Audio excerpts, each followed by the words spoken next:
कश्मीर में 24 घंटे से भी कम वक्त में 5 बेकसूर लोगों को आतंकियों ने मौत के घाट उतार दिया। बुज़दिल आतंकियों की एक टोली ने एक स्कूल में घुसकर 2 लोगों की हत्या कर दी। इनमें एक स्कूल की प्रिंसिपल थी और दूसरे एक टीचर।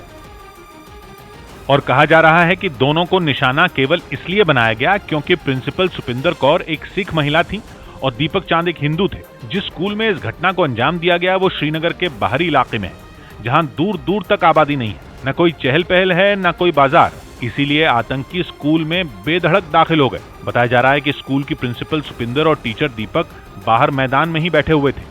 आतंकियों ने दोनों को मौत के घाट उतार दिया। एक प्रिंसिपल मैम थी और एक था टीचर, ही यहाँ बाहर बैठे हुए थे इन कुर्सियों पर। गोलियों की आवाज सुनकर बाकी लोग भी सहम गए और कमरों से बाहर नहीं निकले। कोरोना संकट की वजह से अभी बच्चों को स्कूल में बुलाया नहीं जा रहा था। इस वक्त मैं उसी स्पॉट पे हूँ जहाँ पे ये स्कूल में अटैक हुआ। ये आउटस्कर्ट्स का एरिया है, ईदगाह का एरिया है और यहाँ पे आप देख सकते हैं यही वो स्पॉट है जहाँ पे इन टीचर्स की हत्या की गई। लेकिन दूर दराज के इलाके में होने की वजह से सुरक्षा एजेंसियों को हमले की खबर मिलने में काफी देर हो गई और आतंकी आराम से चले गए।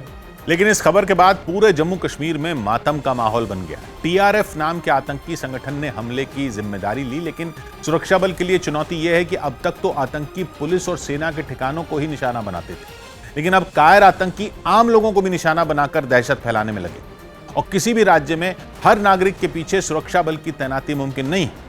हैरानी की बात यह कि कायर आतंकी अब तक इसी तरह के हमलों में 25 लोगों को निशाना बना चुके हैं। इनमें सबसे ज्यादा घटनाएं श्रीनगर में हुई, जहां आतंकियों के ऐसे ही हमलों में 10 लोगों की जान गई।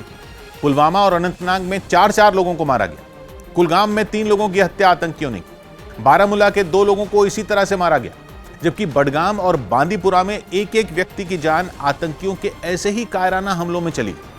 जिसका सीधा मतलब यह है कि आतंकियों के इस तरह के हमलों की वजह से तकरीबन पूरे राज्य में मातम पसरा।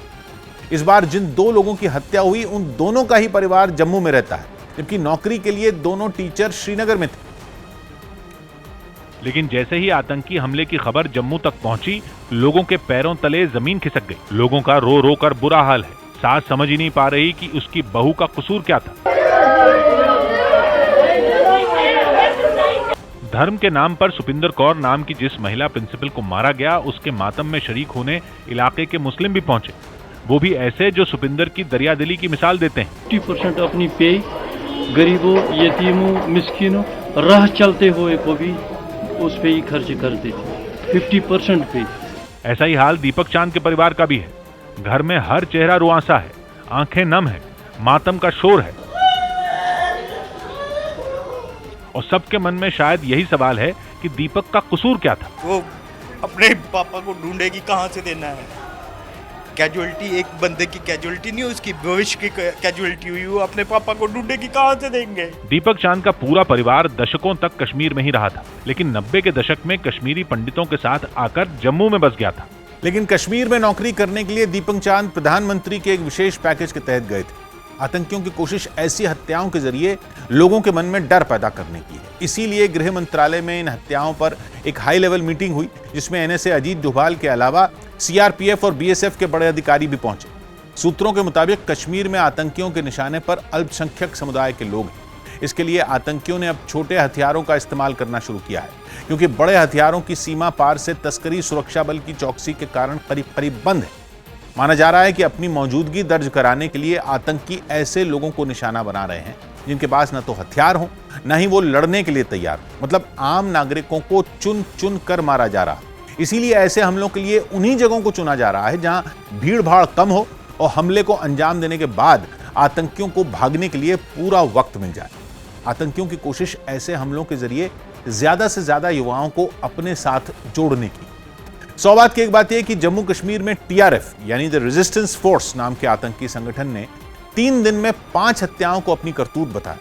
वो लश्कर तैयबा का ही एक नया मुखौटा है। इसीलिए कश्मीर के मेयर ने भी इन हत्याओं के लिए पाकिस्तान को जिम्मेदार ठहराया, जो इस बात से बौखलाया हुआ है कि आर्टिकल 370 खत्म होने के बाद कश्मीर में पंडितों की वापसी होने लगी है, जिसके तहत 500 से ज्यादा कश्मीरी पंडित वहां लौट चुके हैं, जबकि 2000 और लोग इसी साल कश्मीर लौटने वाले हैं, जिन्हें केंद्र सरकार ने नौकरी दी।